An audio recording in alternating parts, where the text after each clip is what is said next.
Hello mga ka-abengers, at ito na nga, ituloy na natin ang kasiyahan sa birthday party ng aking apong si Jelix. Kaya ayan, nakita niyo naman na talaga naman pong nag-enjoy ang mga bata sa paglalaro. And then of course, ito yung pahabaan, di ba, ng pagbati kay Jelix. Happy birthday, Jelix!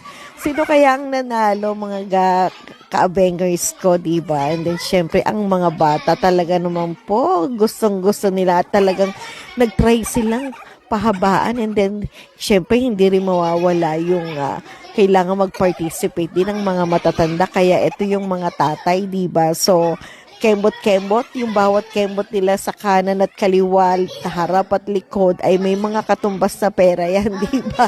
Kumbaga sa $2, $2, $5. So depende nga kung alin sa kaliwa, sa kanan. And then syempre, eto na naman yung mga bata na talaga naman pong nag-stop dance sila, diba? And then, eto na yung nagmamagic na si ating clown, na kasama na rin na nakiupo ang ating mga magulang, diba? Si nanay at si tatay ay talaga naman pong sinamahan ang kanilang mga anak habang nanunood ng magic sa ating clowns, diba? At ito na, mayroon silang sinabing pag-participate, diba? At ayan, nakita niyo naman kung ano yung minamagic niya.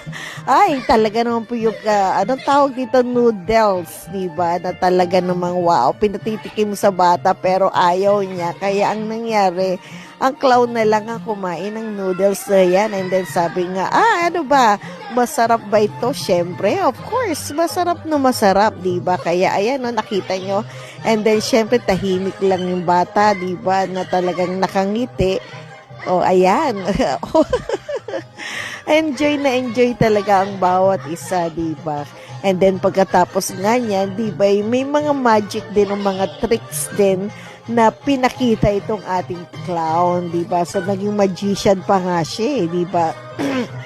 Ano ba yan?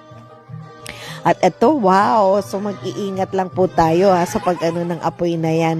So, kailangan lang matatanda ang ano dyan, diba? Ang pwedeng gumaya or yung mga professional, diba?